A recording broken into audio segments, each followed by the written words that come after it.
സന്ദീപ് വാര്യരുടെ ഭാഷയിൽ പറഞ്ഞാൽ പാൽ സൊസൈറ്റി മുതൽ പാർലമെന്റ് വരെ മത്സരിക്കുന്ന ചില ആൾക്കാർക്കുള്ള ഒരു മികച്ച ബിസിനസ് ഓപ്പർച്യൂണിറ്റിയാണ് തിരഞ്ഞെടുപ്പ് എന്നുള്ള ചർച്ചയും ആ പാർട്ടിക്കകത്തും സംഘപരിവാറിനകത്തും വ്യാപകമാണ്.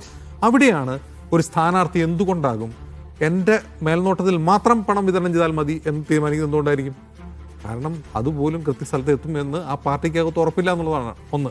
രണ്ട്, പാലക്കാട് വളരെ ശക്തമായൊരു ടൈറ്റ് ഫൈറ്റ് ശോഭാ സുരേന്ദ്രൻ പിഷാരടിക്ക് കൊടുത്തിട്ടുണ്ട് തീർച്ചയായിട്ടും.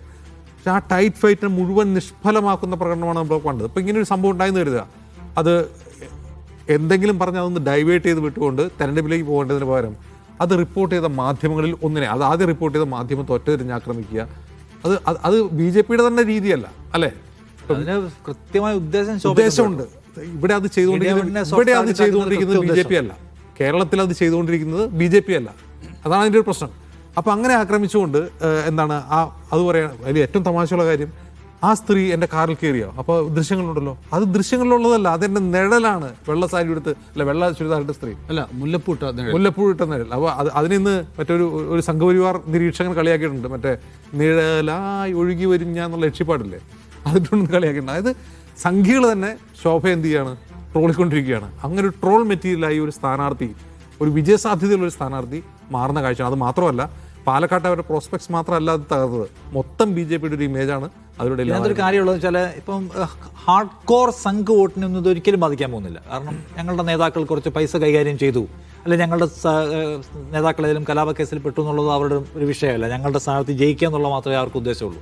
ഇതിനകത്തൊരു കാര്യമുള്ളതെന്ന് വെച്ചാൽ ഇത് ഉണ്ടാക്കാൻ പോകുന്ന ഒരു ഫീൽ എന്ന് വെച്ചാൽ, അതായത് ശോഭേച്ചി ജയിക്കാൻ പോകുന്നു എന്നാണ് ഇന്നലെ അവർ വിചാരിച്ചത്. ഇപ്പം നമ്മൾ കാണുമ്പോൾ ശോഭേച്ചി ജയിക്കില്ല, പൈസ കൊടുത്ത് വോട്ട് വാങ്ങിച്ചിട്ടേ ജയിക്കാൻ പറ്റൂ എന്ന കോൺഫിഡൻസ് ലോസ് അവർക്ക് തന്നെ ഉണ്ടെന്ന് ജനത്തിന് തോന്നുന്നു.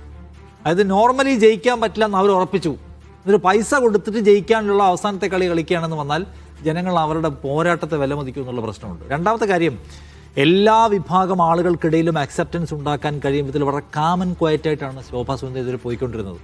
പാവം നേതാവ് എന്തുമാത്രം പക്വമായി സംസാരിക്കുന്നു, സ്നേഹത്തോടെ സംസാരിക്കുന്നു, ആർദ്രതയോടെ സംസാരിക്കുന്നു. പക്ഷേ ഇന്നലെ അതായിരുന്നില്ല സ്ഥിതി. ഇന്നലെ കണ്ടവരെ മുഴുവൻ അവർ ഓടിച്ചിട്ട് ചീത്ത വിളിക്കുന്നതാണ് കണ്ടത്. അപ്പോൾ ശോഭാ സുരേന്ദ്രൻ എന്ന് വെച്ചാൽ അങ്ങനെ അവർ തന്നെ സ്വയം പല സ്ഥലത്തും ഒരു മാതൃബിംബമായൊക്കെ അവതരിപ്പിക്കാനിരിക്കുമ്പോൾ ഇന്നലെ അമ്മ ചൂടാവുന്നതാണ് കണ്ടത്, പൊട്ടിത്തെറിക്കുന്നതാണ് കണ്ടത്, ആക്ഷേപിക്കുന്നതാണ് കണ്ടത്. അപ്പോൾ ഇത് ബിൽഡ് ചെയ്തുകൊണ്ടുവന്ന ഒരു ഇമേജ് ഉണ്ട്. ഇപ്പോൾ തിരുവനന്തപുരത്ത് നിന്ന് ഓപ്പറേറ്റ് ചെയ്യുന്ന ഒരു ഹെയ്റ്റ് ട്യൂബർ ഉണ്ട്, ഉർവശിയുടെ ഒരു ക്യാരക്ടർ, എൻ്റെ ഒരു മീം അതിൻ്റെ ഇടയ്ക്ക് അതിങ്ങനെ മാതൃത്വത്തെ പറ്റി സ്ത്രീത്വത്തെ പറ്റി സംസാരിച്ചുകൊണ്ടിരിക്കുമ്പോൾ അവിടെ നിന്ന് പണിക്കാരെന്തോ പറയുമ്പോൾ അത് കൽപ്പനയാണ് ഉർവശിയല്ല, ടാപ്പടക്കട. നിന്റെ അച്ഛൻ്റെ കുത്തുകളൊക്കെ ഇവിടെ കത്തിച്ചിരിക്കുന്നതാണ് അത് ചോദിക്കും. അതെൻ്റെ ഓർമ്മ എന്ന് പറഞ്ഞത്. ഞാൻ പറഞ്ഞത് തിരുവനന്തപുരത്ത് പ്രവർത്തിക്കുന്ന ഒരു യൂട്യൂബർ ഹെയ്റ്റ് ട്യൂബർ ഉണ്ടല്ലോ, ഈ BJPയുടെ വിജയത്തിന് വേണ്ടി പ്രവർത്തിക്കുന്നത്. അപ്പം അയാൾ തന്നെ എഴുതിയേക്കുന്നത് കണ്ടു, വിജയസാധ്യത ഉണ്ടായിരുന്നു, അവസാനം കൊണ്ട് കല ഉടച്ചു.